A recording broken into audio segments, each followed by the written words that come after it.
Ce programme vous est proposé par Osiris, cabinet de coaching et de formation en intelligence de soi.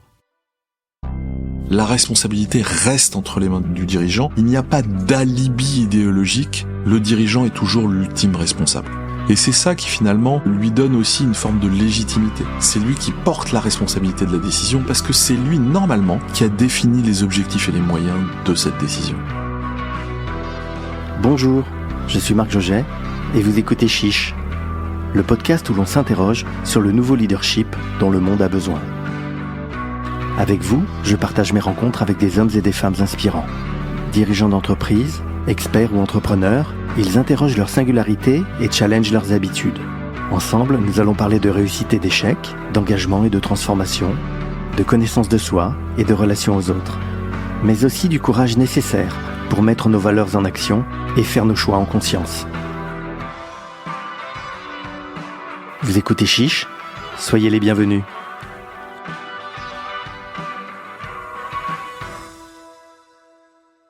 Dans l'épisode précédent de ce podcast Chiche, j'ai reçu Benoît Serre, ancien grand DRH et président du Cercle Humania, et on a ouvert le bal d'une série de conversations sur l'intelligence artificielle. Aujourd'hui, on continue de tirer le fil de l'IA et on aborde un aspect fondamental du leadership, la décision. Et on va le faire le plus concrètement possible, en partant d'un constat aussi simple que radical. Nous sommes entrés dans un monde où les algorithmes peuvent prendre des meilleures décisions que nous. Et avec ce constat viennent naturellement de nombreuses questions. Que se passe-t-il quand le dirigeant n'est pas d'accord avec la proposition de l'IA ? Qui doit avoir le dernier mot ? Et bien sûr, qu'est-ce que ça change pour les dirigeants ? Et c'est pour cela qu'aujourd'hui, je suis heureux d'avoir Éric Hazan au micro de Chiche pour défricher ce thème et ces enjeux si importants. Éric, bonjour. Bonjour Marc. Je disais, aujourd'hui, on s'attaque à du lourd. Et on se pose la question, à l'ère de l'IA, est-ce qu'il faut encore décider ? C'est une réflexion que tu as menée avec ton compère et ami Olivier Sibony et que tu partages dans un livre passionnant sorti fin février et disponible dans toutes les bonnes librairies. Absolument, et je pense que la discussion qu'on a voulu traiter avec Olivier dans ce livre, et c'est ce dont on va discuter finalement aujourd'hui, c'est que l'intelligence artificielle ne tue pas la décision humaine, mais elle la transforme. Et finalement, elle déplace le rôle de l'humain. Ce n'est plus produire de l'analyse, ce n'est plus, mais c'est la produire, définir les objectifs, porter la responsabilité.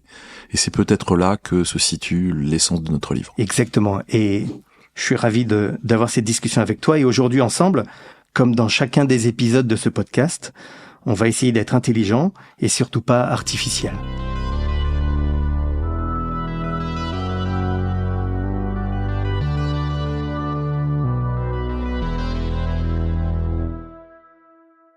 Alors Éric, pour ceux qui ne te connaissent pas encore, il y en a probablement quelques-uns, je me permets de donner quelques lignes de ton très long CV. Tu as passé près de 20 ans chez McKinsey où tu t'es imposé comme une référence de la transformation digitale et de l'intelligence artificielle.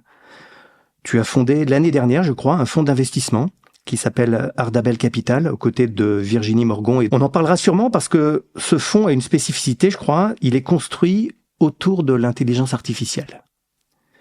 Tu es aussi l'auteur de plusieurs traités pointus et d'un livre que j'ai beaucoup apprécié qui s'appelle La Révolution par les territoires et qui parle de territoire, de responsabilité décentralisée et aussi de l'évolution du leadership. Tu es aussi un joueur d'échecs, je crois, et il me semble que tu es impliqué aussi dans la vie de la cité. Bravo pour ce parcours impressionnant, mais au-delà, et comme c'est le thème de notre discussion aujourd'hui, j'aimerais bien que tu continues cette présentation en nous parlant en particulier de la façon dont l'IA est entrée dans ta vie et aussi de la relation que tu as aujourd'hui avec l'IA. C'est amusant parce que je suis un fan de technologie depuis toujours. Et donc, c'est pas comme si j'avais vécu une rupture en m'intéressant à l'intelligence artificielle. Je suis passionné de technologie à peu près depuis je pense mes 18 ou 20 ans. J'absorbe tout ce qui se fait sur la technologie depuis toujours. J'étais passionné de physique pendant très longtemps. Donc j'ai vécu pas mal de révolutions technologiques. J'ai vécu évidemment le mobile, l'internet, la première vague du digital, l'explosion de la bulle digitale. À force de m'intéresser à tout cela, à force de regarder la partie technique de la technologie aussi, et puis aussi au sein du McKinsey Global Institute où j'étais un des dirigeants de la réflexion économique. J'ai regardé à la fois en tant que praticien des entreprises et à la fois en tant qu'ayant un angle économique sur les choses, l'impact de la technologie sur l'économie et la société. Et les sociétés. la société et les sociétés. Et donc naturellement, à un moment, quand l'IA a commencé à donner des fruits du point de vue de la transformation des entreprises, parce que on y reviendra, mais l'IA, c'est plutôt quelque chose qui a été inventé dans les années 50. Et aujourd'hui, alors pas du tout avec les moyens technologiques qu'on a aujourd'hui, mais aujourd'hui, on va dire depuis un peu plus d'une dizaine d'années, ça a pénétré le monde de l'entreprise. Et progressivement, ça disrupte, ça transforme ce monde de l'entreprise. C'est ça qui est intéressant, c'est ça qui me passionne. Et je te propose de rentrer dans le vif du sujet, mais avant de se demander s'il faut encore décider à l'ère de l'IA, j'ai envie de revenir à la base, à la première question, parce qu'en entreprise, on se dit souvent, tiens, on a décidé que, alors qu'en réalité, on a plutôt commenté, ou on a surtout repoussé le sujet, ou alors on a validé par défaut. Donc avant de se demander, est-ce qu'il faut encore décider à l'ère de l'IA, est-ce que on peut définir ensemble, finalement, ce que c'est qu'une décision en une ou deux phrases? Mais en fait, le principe d'une décision, c'est souvent regardé par rapport à, j'allais dire le résultat. C'est-à-dire, j'ai décidé d'acheter un vélo, ou j'ai décidé de mettre un sucre dans mon café. Voilà. Mais en fait, bien souvent, et je pense que c'est toute l'histoire de la décision, on s'intéresse pas seulement à l'outcome, au résultat, mais aussi au processus. On regarde finalement le système de réflexion comme une espèce d'ordinateur. C'est-à-dire, le cerveau est une machine à traiter de l'information. Et si je la traite bien, je prends une décision qui est pas trop mauvaise. Voilà. Et donc, mais ça, on va y revenir. Ça a une histoire qui remonte finalement au XVIe siècle. C'est intéressant parce que prendre une décision, l'homme l'a toujours fait. Ça s'est fait de plein de façons différentes depuis la nuit des temps. Je sais pas, les Grecs, les Romains au Moyen-Âge. Enfin, il y avait plein de façons de prendre des décisions. La position de la Lune, les entrailles d'un animal. Enfin, plein de trucs qui nous permettaient de prendre des décisions. Et puis, avec la philosophie, avec les sciences, tout ça, ça a évolué. Et puis, il y a un virage essentiel avec l'invention des probabilités, il me semble.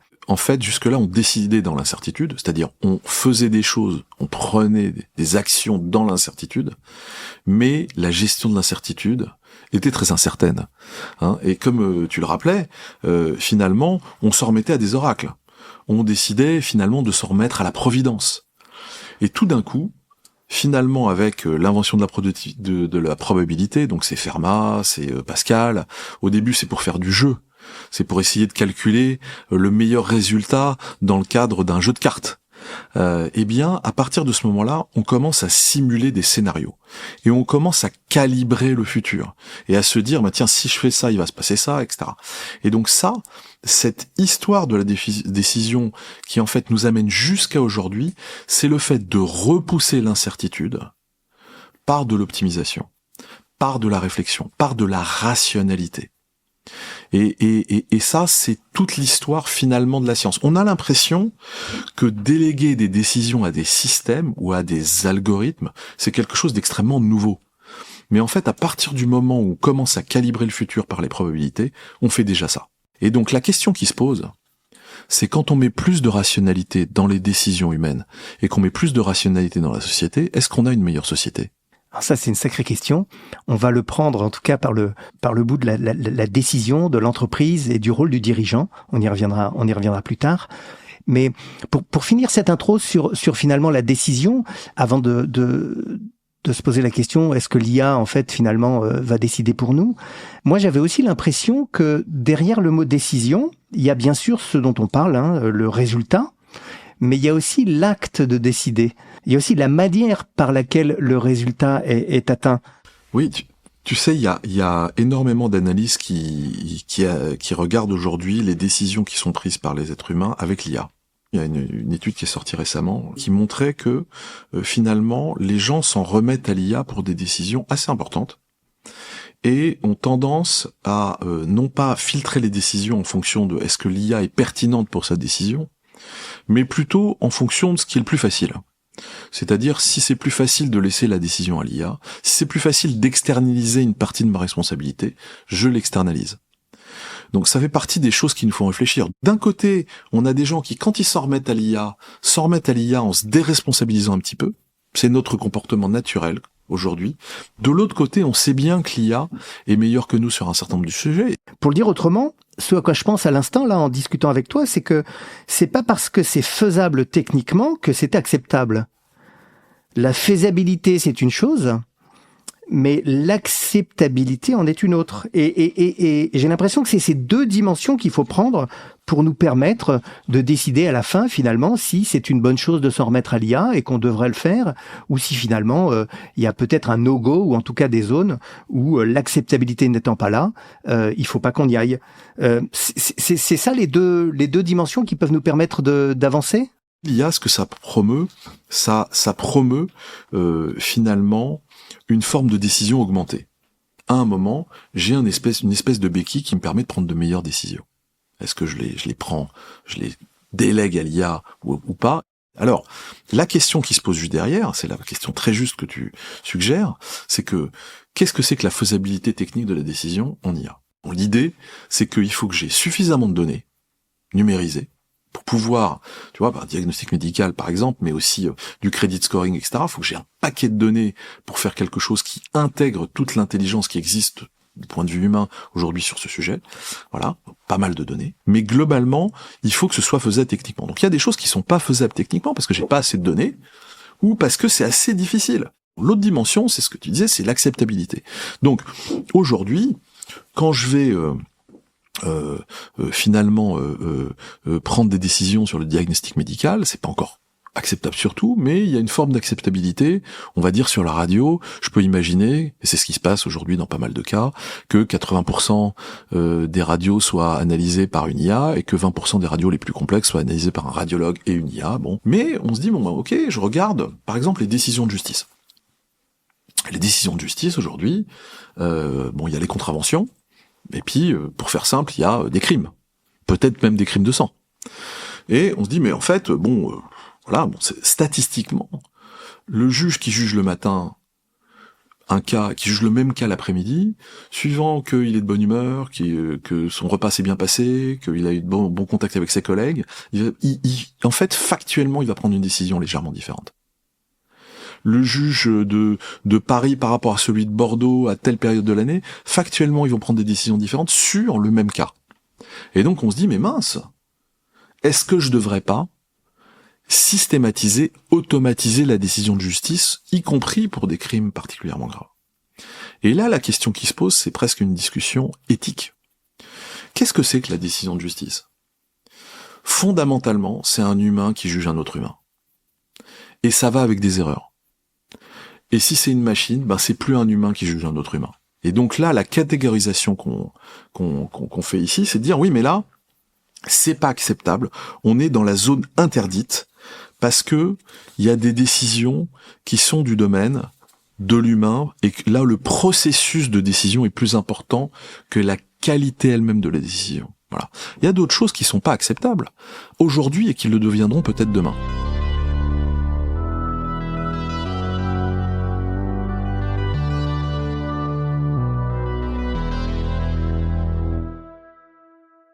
C'est super intéressant ce que tu dis parce que ça nous permet de poser un certain nombre de scénarios qui vont aider les dirigeants à savoir ou à comprendre finalement quelles sont les situations où les conditions ne sont pas réunies pour y aller et donc pour déléguer la décision à l'IA.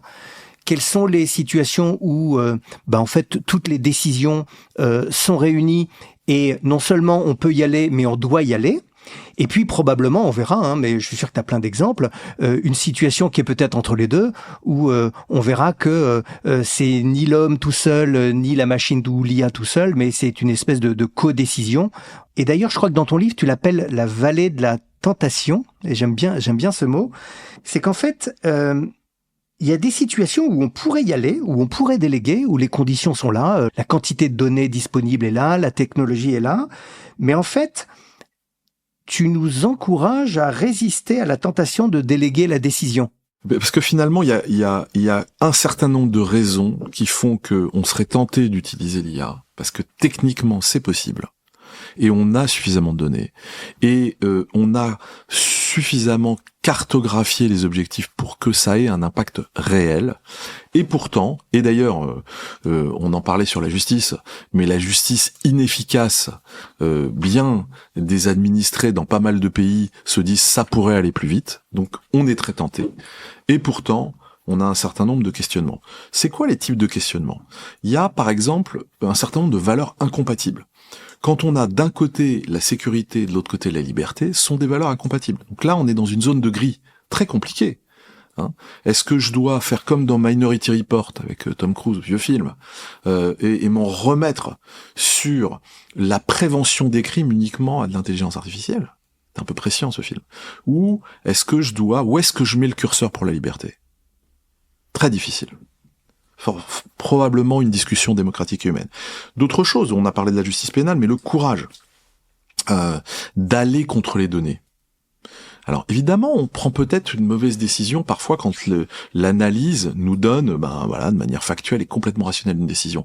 Mais en fait, les données et l'IA en général, ça ne dit que sur du dit, comme on dit en philosophie. C'est-à-dire que on est un superbe outil statistique qui nous rend probablement aussi intelligents que les plus intelligents des humains, mais il y a ce petit élément de créativité, ce petit saut quantique qu'il y a dans l'humanité, qui fait que le courage d'aller contre les données, c'est d'aller contre une forme de conformisme.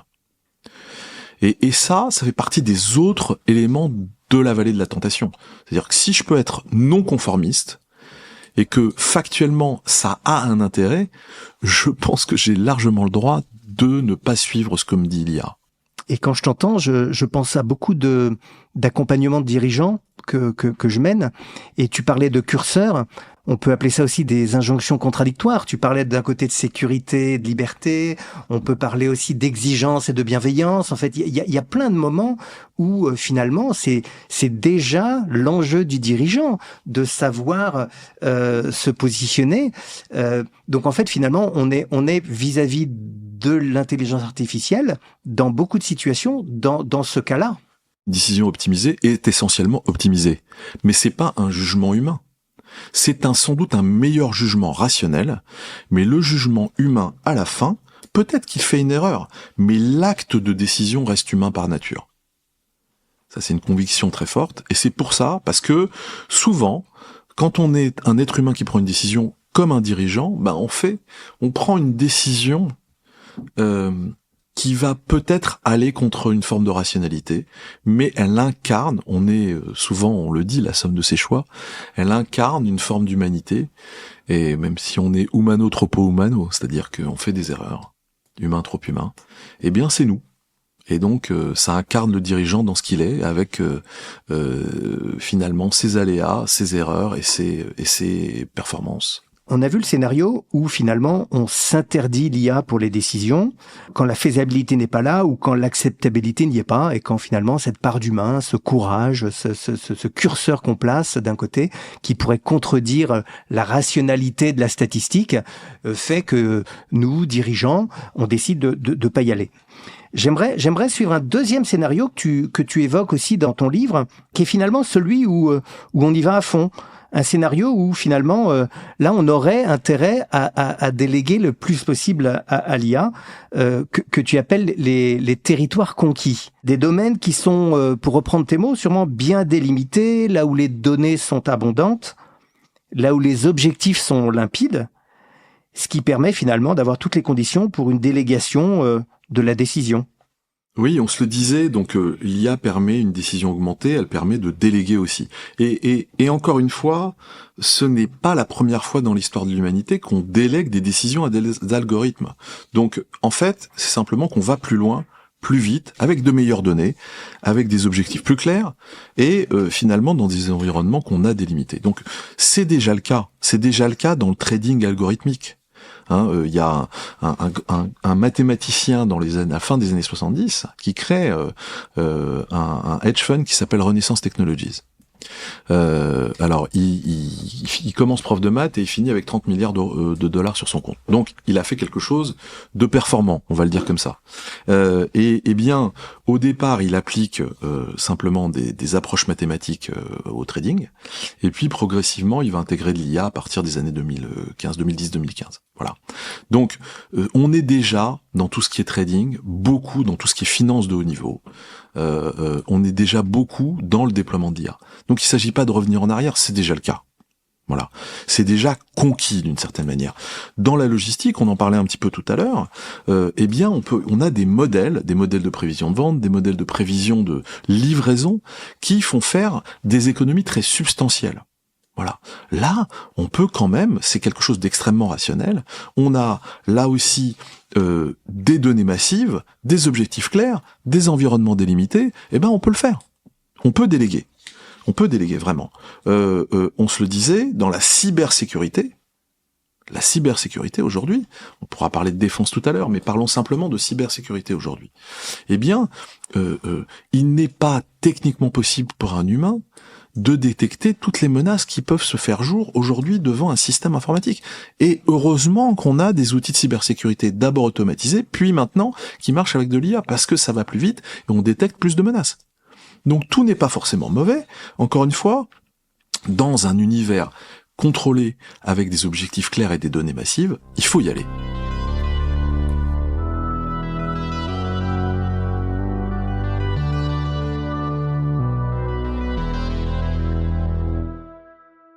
Il y a tous ces environnements, ces domaines, comme tu le disais, où on voit il faut y aller, et l'IA fait gagner du temps, de la précision, de la productivité. Mais en t'écoutant, j'entends aussi peut-être une autre vertu de l'IA, puisqu'on est dans cette discussion où on se dit, bah tiens, il faut y aller. Une bonne raison de déléguer nos décisions, c'est probablement aussi parce qu'elle corrige un truc très humain qui sont nos biais. Elle décide plus vite, elle décide plus précisément, mais finalement, est-ce que l'IA, ça pourrait pas être aussi, quand on y va, quand on l'utilise, un garde-fou qui remet de la cohérence quand nous, humains, on part peut-être en réaction, en émotion, ou finalement, quand on n'est pas si rationnel que ça? Alors revenons à l'histoire des probabilités. On revient au XVIe siècle. Donc, comme tu le disais, on ouvrait le ventre d'un animal pour voir ce qui allait se passer dans le futur. Eh bien, nous sommes humains, et donc nous nous en remettons à plein de choses. La superstition, la providence, etc. À un moment, mettre de la rationalité dans le système, même avant l'IA, ça nous fait faire un peu moins de bêtises. Et donc, de la même façon, qu'est-ce qui se passe dans le diagnostic médical? En fait, pourquoi ça a une performance meilleure que les meilleurs médecins? Parce que le meilleur médecin, il a tout ce qu'il a appris, plus toute son expérience. C'est formidable. Mais l'IA, c'est l'expérience cumulée de tous les médecins du monde. Et donc, forcément, quelque part, eh bien, on a un surcroît de rationalité qui va faire prendre une meilleure décision. Dans la décision de justice, même si on a décidé que c'était une décision qui devait rester humaine, malgré tout, on sait qu'on a du jeu sur le même cas. Donc, avoir là, pour le coup, non pas quelque chose qui va prendre la décision à notre place, mais quelque chose qui va nous apporter un éclairage statistique sur une décision, bah, ça nous rendra meilleur. De la même façon qu'une analyse nous rend meilleur que pas d'analyse du tout dans tous les cas. Voilà. Donc là, l'IA, le garde-fou, ça remet un peu de la cohérence là où peut-être l'homme ou le dirigeant pourrait en manquer. Et je te pose la question parce que c'est aussi humblement mon rôle en tant que coach de dirigeant. C'est comment on fait pour faire accepter ça à des dirigeants qui ont construit leur identité sur le fait de décider. C'est un sujet de compétence, c'est un sujet d'ego. Comment on s'y prend pour que le dirigeant prennent ça en compte? C'est intéressant comme question parce que ça pose la question de ce que c'est que le leadership aujourd'hui. Et je pense que le leadership aujourd'hui n'est pas le même leadership qu'il y a 30 ou 40 ans. Par exemple, on sait que les qualités du dirigeant restent valides. C'est-à-dire qu'un dirigeant, c'est quelqu'un qui a probablement un certain charisme, qui a une certaine vision, qui embarque les gens, qui est empathique, plus ou moins, mais en tout cas qui crée suffisamment les conditions de ce qu'on appelle le followership en anglais, c'est-à-dire d'embarquer tout le monde, d'être suivi. Voilà. Bon, bah ça reste. Mais en même temps, on est dans un monde beaucoup plus complexe. On est dans un monde où il faut réagir avec une vitesse, une vélocité qui est bien plus importante. Et donc, dans ce monde-là, qui est un monde qui est très connu des gens qui vivent dans l'univers de la technologie, parce que eux, ils étaient, jusqu'à aujourd'hui, bien avant l'IA et bien avant que ça ne touche l'ensemble de la société, ils étaient surchargés de données et dans un monde où il fallait décider extrêmement vite. Et donc, ils étaient habitués à vivre avec un flux de données sans arrêt, beaucoup d'analyses et la nécessité de décider, certes dans l'incertitude, mais avec à la fois cette vélocité, ces données massives. Voilà. Et ben ça se transfère à tous les secteurs de la société avec l'IA d'aujourd'hui.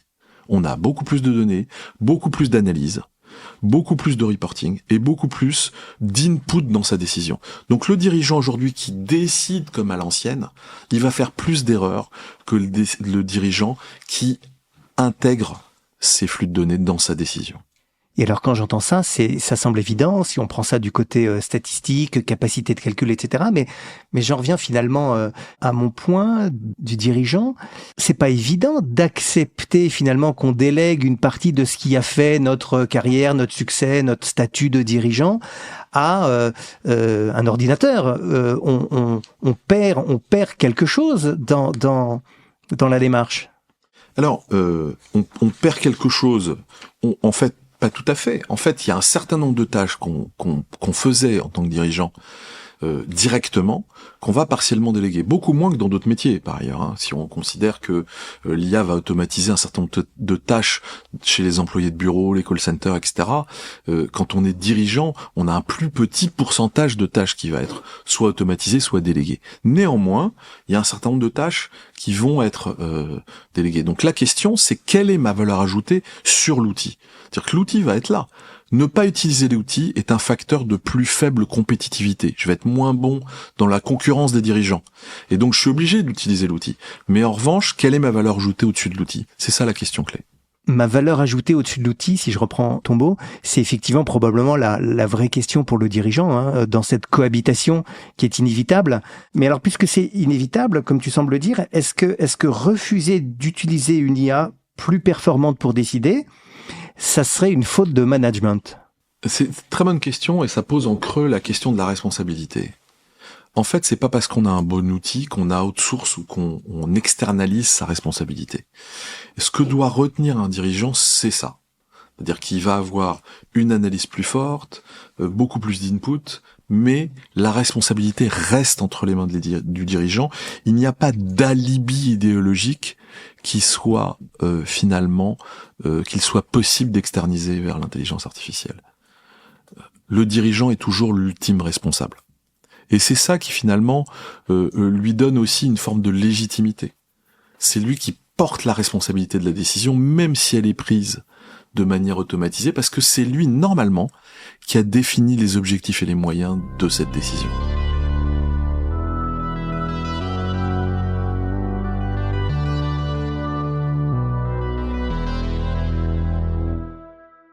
Je voudrais te proposer un troisième scénario. On parle de cette vaste gamme de situations où peut-être d'une part les données sont pas assez suffisantes pour reposer et faire confiance à une IA, ou bien d'autre part parce que même si les données sont abondantes, les objectifs, eux, ne sont pas assez clairs. Et on a vu que tout à l'heure, c'était deux conditions importantes. Un peu, on est entre les deux, entre la zone interdite et les territoires conquis, pour reprendre tes mots. C'est plus probablement un partenariat ou une co-décision avec l'intelligence artificielle. Effectivement, comme tu le disais Marc, il y a des tas d'endroits où les objectifs sont ambigus, les données sont pas suffisamment performantes ou pertinentes, et donc on ne va pas dire mais là, je vais déléguer la décision à l'IA parce que on aurait un nombre d'erreurs plus important et on ne serait pas correctement décidé. Finalement, le résultat qui nous serait donné serait pas pertinent. Voilà. Par exemple, on parlait de trading algorithmique tout à l'heure, beaucoup de données sur les marchés financiers. Quand on parle de mon métier d'aujourd'hui, l'investissement dans ce qu'on appelle le private equity, c'est-à-dire hors cote sur des PME, qui sont des PME en l'occurrence européennes, qu'on analyse, etc. Là, on peut se faire aider de l'IA, mais la décision d'investissement, c'est trop. Il n'y a pas assez de données, ce sont des petites boîtes sur lesquelles qui sont pas cotées, sur lesquelles il n'y a pas des tonnes de choses à analyser si on n'est pas dans le cœur de l'entreprise. Et donc, la décision d'investissement ne peut pas être totalement déléguée à une IA. On peut s'aider de l'intelligence artificielle, mais elle peut pas être totalement déléguée. Et donc la question qui se pose, c'est est-ce que l'IA dans ce champ de la codécision est un partenaire de réflexion ou pas? La réponse pour nous est plutôt oui. Ça peut générer des options, ça peut imaginer des scénarios, ça peut challenger nos hypothèses, y compris d'ailleurs dans certains aspects juridiques. On peut tout uploader dans une IA et dire voilà, il y a 3 erreurs, etc., etc. Donc il y a plein de choses qui sont possibles. On peut être dans une forme de mode, ça devient un collègue, l'intelligence artificielle. On peut être dans l'échange avec un collègue digital, et ce collègue permet de tester des idées sans risque, à coût zéro, et jour et nuit. Donc ça c'est formidable, mais c'est la codécision, c'est pas l'IA qui prend la décision, c'est moi. Cette codécision dont on parle, ce collègue IA qui va arriver à différents moments du processus et sur lequel on va s'appuyer, ça parle aussi probablement beaucoup de la culture de décision de l'entreprise ou du dirigeant. Ça parle aussi beaucoup finalement de est-ce que j'accepte d'être challengé? Est-ce que j'accepte d'ouvrir la discussion? Que ça soit une IA ou un humain, on parle de ça au final. C'est très très important ça, effectivement. On est dans un monde où globalement, si tu n'acceptes pas d'être challengé par une analyse, tu vas pas pouvoir prendre de décisions managériales pertinentes. Et donc, il se trouve que le côté un peu dictatorial et on va dire top-down du management, que j'appellerais moi à l'ancienne, n'existe plus dans ce monde-là. On est dans un management qui est beaucoup plus rationnel et beaucoup plus analytique qu'il n'a été il y a 50 ans. Et ne pas être ouvert à ça est probablement une difficulté. Une difficulté qu'on rencontre dans beaucoup d'accompagnements, ou en tout cas avec beaucoup de personnes, mais... Ça, j'avoue que c'est ton métier et je ne peux pas le nier. On parle de la capacité du dirigeant à s'adapter, on parle de la capacité du dirigeant à décider autrement. Si les machines deviennent meilleures pour décider, est-ce que ça veut dire que le dirigeant devient moins important ou au contraire plus indispensable? Quand on discute là ensemble, j'ai l'impression que le vrai danger, c'est pas l'intelligence artificielle en fait qui prendrait le pouvoir. C'est probablement le dirigeant qui se défausse et qui dit c'est pas moi, c'est le modèle. C'est ça un des dangers plus que finalement la technologie qui prend une place grandissante. On peut revenir sur ce qui, à mon avis, reste irréductiblement humain. Et il y a un certain nombre de choses qui restent très humaines. La première chose, c'est de fixer les objectifs. Qu'est-ce qu'on veut optimiser? Quelles sont les valeurs qu'on veut prioriser? Ça, c'est humain. Et d'ailleurs, même dans les champs qui sont complètement délégués, ça fait partie des choses qu'on fait. Le deuxième élément, et ça encore une fois fait écho à cette cartographie dont on parlait tout à l'heure, arbitrer entre des finalités qui ne sont pas mesurables ou pas comparables. Voilà. On parlait d'efficacité versus l'équité, de sécurité versus liberté. Ça, c'est humain. Et puis on prend la décision, c'est peut-être une erreur, mais c'est nous. Le troisième élément, c'est la responsabilité morale et parfois politique. Ça, une machine peut nous recommander un truc, mais elle ne peut pas porter la responsabilité. Et puis enfin, on en parlait tout à l'heure aussi, maintenir une forme de courage de la rupture. Voilà, les grandes décisions collectives, le canal de Suez, peut-être pas le canal de Panama, ça va contre les données disponibles. Et donc l'humain est pratiquement le seul à faire ça. J'y vais.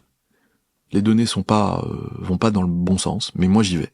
Finalement, je pense qu'il y a quelque chose autour de l'idée que le vrai danger, c'est pas la disparition de la décision humaine, c'est que nous renoncions collectivement, pas seulement le dirigeant, à assumer nos décisions.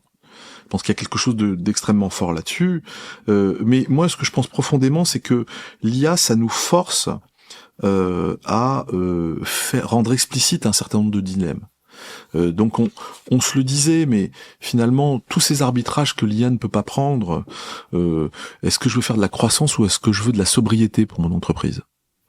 On parlait de sécurité et de liberté, on parlait d'efficacité ou d'équité, on parlait de court terme versus long terme. Ça, l'IA va pas nous aider, elle va nous aider à décider comme un partenaire, mais elle va pas décider à notre place. Et le vrai bénéfice finalement de l'IA, c'est de nous faire gagner un paquet de temps parce qu'on va finalement passer plus de temps à travailler sur ces éléments-là et à arbitrer sur des objectifs qui sont vraiment stratégiques, vraiment importants. Ça me rappelle ce dont on discutait avec Benoît Serre, et finalement, ce qu'on se dit là aussi, c'est que l'IA, elle nous force à monter en gamme, en fait, en tant que dirigeant, parce qu'en fait, il y a plein de choses qu'on faisait avant qu'on lui délègue, dans les conditions dont on vient de parler. Ça nous laisse du temps, mais ça nous force aussi à être exactement là où notre plus-value est la plus importante. Absolument. L'IA nous dégage du temps, automatise un certain nombre de tâches et finalement nous transporte vers plus de responsabilité et plus d'acuité.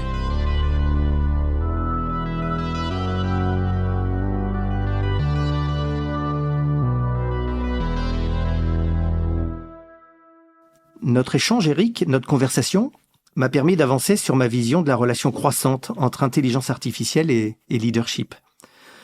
De poser un constat rigoureux et objectif, comme tu l'as été, un constat qui me rend plus serein, en fait, face aux transformations en cours.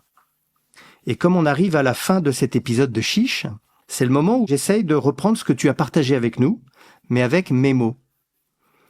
C'est une façon forcément subjective de reprendre ta pensée, telle que je l'ai reçue pendant notre entretien. Ma façon aussi de te remercier pour notre échange passionnant. Alors à cet instant où l'on finit notre entretien, il y a 3 choses qui résonnent très fort en moi. D'abord, comme une confirmation qu'en matière de décision, l'IA, c'est d'abord un miroir. Les questions qu'elle soulève, et on en a posé quelques-unes ensemble aujourd'hui, sont en fait des révélateurs des forces et des faiblesses de notre esprit. Les révélateurs des limites de nos systèmes de décision et aussi de notre leadership probablement. En fait, notre discussion, c'est comme un rappel. Un rappel que beaucoup de décisions, aujourd'hui prises par des humains, par des dirigeants, manquent déjà cruellement d'humanité. Ensuite, ce que je retiens aussi de notre conversation aujourd'hui, c'est cet éclairage sur le vrai rôle du dirigeant. Je comprends avec toi que le vrai rôle du dirigeant, ce n'est plus de simplement décider, mais c'est d'abord de décider comment il veut décider. Pour chaque type de décision importante, on doit se demander si l'IA peut nous aider et comment on doit repenser notre processus de décision pour lui faire la place qu'elle mérite. Et enfin, je retiens aussi qu'il faut absolument pour le dirigeant s'assurer que ce sont des humains identifiables dans son organisation qui assument la responsabilité. En parlant avec toi, je prends conscience qu'avec l'IA décisionnelle, le vrai danger, ce n'est pas la disparition de la décision humaine. Le vrai danger, c'est qu'on renonce à l'assumer. Absolument. Je pense que décider comment décider, c'est aussi au cœur de la réflexion que nous devons avoir.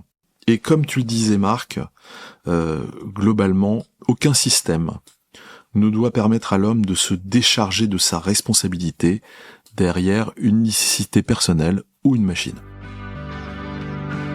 J'espère que cet épisode vous a plu, inspiré et fait réfléchir. Si c'est le cas, partagez-le, laissez un commentaire et je compte sur vous pour les 5 étoiles sur votre plateforme d'écoute préférée. Pour me suggérer des invités ou me faire part de vos retours, contactez-moi sur LinkedIn via Marc Joget ou par email à l'adresse chiche@marcjoget.com. À très bientôt pour un nouvel épisode de Chiche.